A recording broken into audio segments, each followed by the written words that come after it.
All right, so first we're going to start with what is called cross-hatching. Find a separate piece of paper or use your sketchbook to do the practice, all right?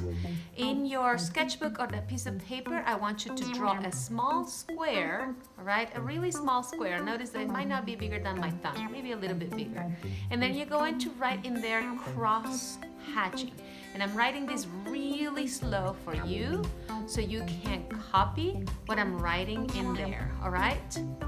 Once you have finished writing cross-hatching in there, you can draw your square and begin drawing the lines. This is a slow process. It is not scribbles. Sometimes it looks like we're just scribbling because you're going in one direction with your pencil and then you're going on a different direction with your pencil. But notice that in cross-hatching, the lines almost look very parallel to each other. You do not have to do them diagonally the way I am doing them in there. You can do them horizontal and then go vertical, all right? For me, it's a lot more comfortable to do diagonal for some reason, but if you feel like you want to do them vertical and then horizontal, that works perfectly fine. Make sure that you don't go outside of the boxes of your rectangle or square that you drew and keep it nice and tidy. Notice that now I'm going, I create this kind of like a 90-degree angle. It's like a really nice line, even if it goes in a diagonal pattern. The next thing I'm doing is to practice before I go on my fingers. I'm going to outline my finger really quickly, and then I'm going to try to do that cross-hatching on my finger.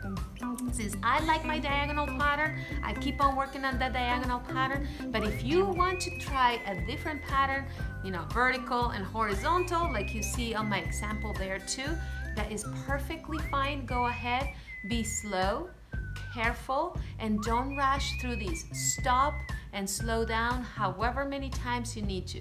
And if you need help from Miss Sequoia, please raise your hand, be very polite. She actually was one of my students long time ago, so she knows art. All right, have fun with cross-hatching.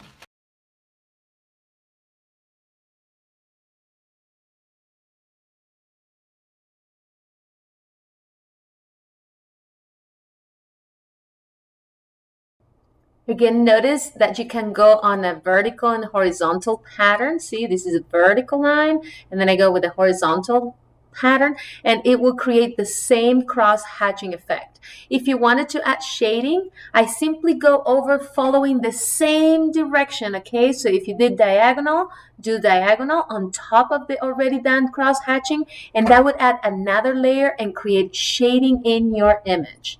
This is just practice. We are not going on the hand yet. You're just practicing your texture.